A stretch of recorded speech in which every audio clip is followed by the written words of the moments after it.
नमस्कार आणि चॅनलवर स्वागत. स्वयंपाक करताना उपयोगी पडतील अशा भरपूर kitchen tips. Tip number 1. Cutlet बनवताना भाज्या कुकरमध्ये जास्त वाफवल्यास पाणी सुटून चिकट होईल. तेव्हा भाज्या वाफवण्यापेक्षा थोड्या तेलावर अर्धवट कच्चा परतून घेऊन नंतर त्यात उकडलेला बटाटा किंवा ब्रेड मिसळावा आणि कटलेट करावे. Tip number 2. Cutlet bread crumbs किंवा रव्यात घोळवून तळण्यापेक्षा मैद्याच्या बारीक शेवया कुस्करून त्यात घोळवून तळल्यास जास्त छान दिसतात आणि कुरकुरीतही होतात. तळताना मात्र त्या जळणार नाहीत याची काळजी घ्यावी.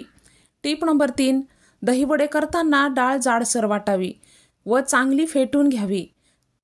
हाताने गोळा टाकता येईल इतपत पीठ पातळ करावे, म्हणजे वडे आतून जाळीदार होऊन हलके होतील. पीठ बारीक आणि घट्टसर असेल तर वडे दडदडीत होतील. Tip number 4. वडे, भजी किंवा पकोडे तळताना तेल चांगले तापल्यावर तळत टाकावेत व नंतर मंद गॅसवर तळावेत, म्हणजे आतून चांगले तळले जातील. कढईत तेल सुद्धा पुरेसे घ्यावे. तळताना गॅस अधूनमधून कमी जास्त करावा, कारण गॅस सतत मंद ठेवल्यास तेल थंड होईल आणि तळणाचा पदार्थ जास्त तेल ओढून घेईल व तेलकट होईल. गॅस सतत मोठा ठेवल्यास पदार्थ बाहेरून लाल होईल व आतून कच्चा राहील. Tip number 5. पोह्याचे पॅटीस करताना पोहे धुतल्यावर ताटात तळाला थोडे पाणी ठेवावे. पोहे फुगल्यावर मळून पॅटीस करावेत. Tip number 6. ढोकळ्याच्या पिठात आयत्या वेळेस सोडा घालून फेसावे किंवा इनो घालून फेसावे.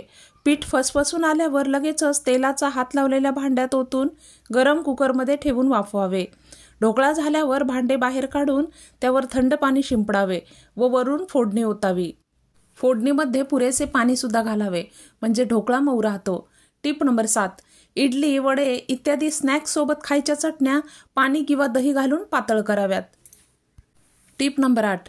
भाकरीबरोबर किंवा ताटात वाढायच्या चटण्या पाणी न घालता वाटल्यास जास्त छान लागतात. Tip number 9.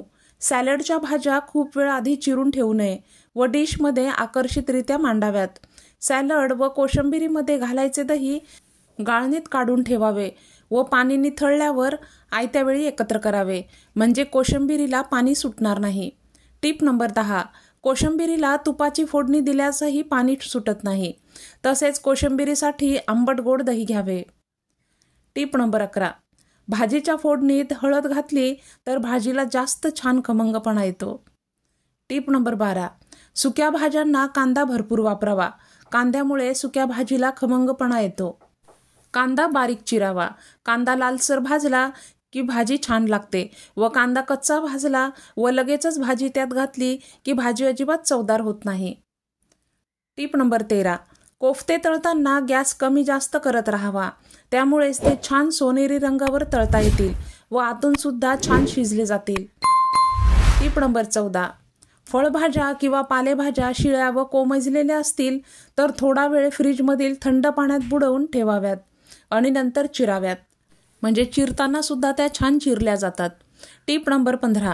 ग्रेव्हीची भाजी करायची असल्यास कांदा, टोमॅटो चिरून न घालता पेस्ट करून घालावी. त्यामुळे भाजीची ग्रेव्ही छान होते. Tip number 16.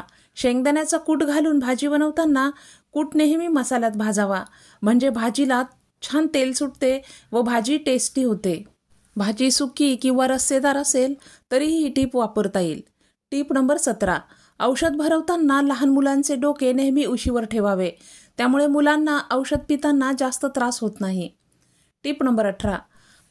आहारात लसणाचे नित्यसेवन केल्यास हाडे मजबूत होतात. लसणामध्ये कॅल्शियम असल्यामुळे हाडे व हृदय मजबूत होते. शिवाय वजन सुद्धा लसणामुळे नियंत्रणात राहते. Tip number 19. खाल्लेल्या अन्नाचे नीट पचन होण्यासाठी सामान्यतः स्थितीत तसेच घाई न करता न बोलता वेळेवर खाल्ले पाहिजे. शिवाय जास्त गरम सुद्धा जेवू नये. Tip number 20.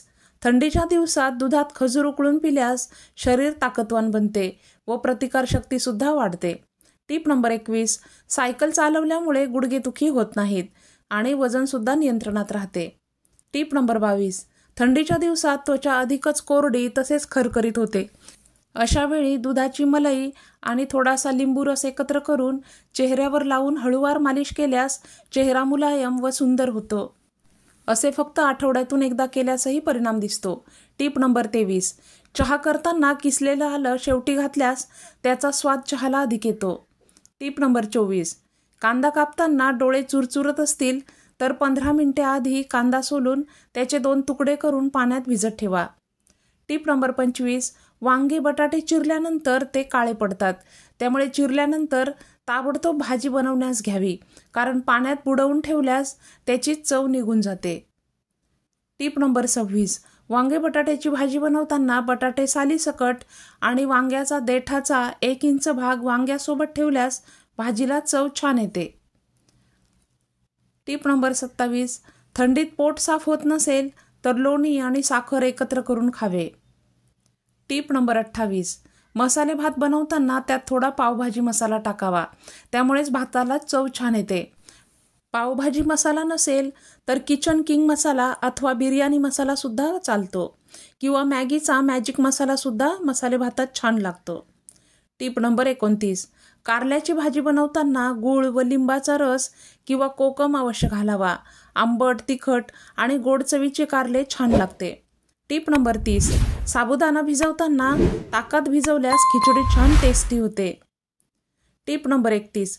आयब्रो दाट करण्यासाठी झोपताना एरंडेल तेल अथवा खोबरेल तेल लावावे. Tip number 32. दह्यात मध मिसळून चेहऱ्यावर मालिश केल्यास आणि चेहरा सुकल्यानंतर धुवून टाकल्यास चेहऱ्याची चमक वाढते. Tip number 33. चेहऱ्यावरील वांगाचे डाग घालवण्यासाठी चमचाभर दुधात थोडेसे हळकुंड किंवा जायफळ उगाळून चेहऱ्यावर लावा. Tip number 34. अळशीच्या बियांचे सेवन केल्यास शरीरात युरिक ॲसिडमुळे होणारा त्रास दूर होतो. Tip number 35. जर तुम्ही घरी बोर झाला असाल किंवा सुस्त झाला असाल तर कुठेतरी लांब पिकनिकला जाऊन या. हवा व पाणी बदलल्यामुळे मूड फ्रेश होतो व मन आनंदी राहते. सोबत व्यायामाची सुद्धा सवय हवी. ह्या होत्या आजच्या टिप्स. आजच्या टिप्स तुम्हाला आवडल्या असतील तर व्हिडिओला नक्कीच लाईक करा. तसेच व्हिडिओ इतरांसोबत जास्तीत जास्त शेअर करा. आणि नवनवीन टिप्स हवे असतील आणि चॅनलला अजून सबस्क्राईब केलं नसेल तर चॅनलला सबस्क्राईब करा. शेजारील बेल आयकॉनसुद्धा प्रेस करा, म्हणजे चॅनलवर अपलोड झालेल्या व्हिडिओचं नोटिफिकेशन ताबडतोब तुम्हाला मिळेल. पुन्हा भेटूयात. धन्यवाद.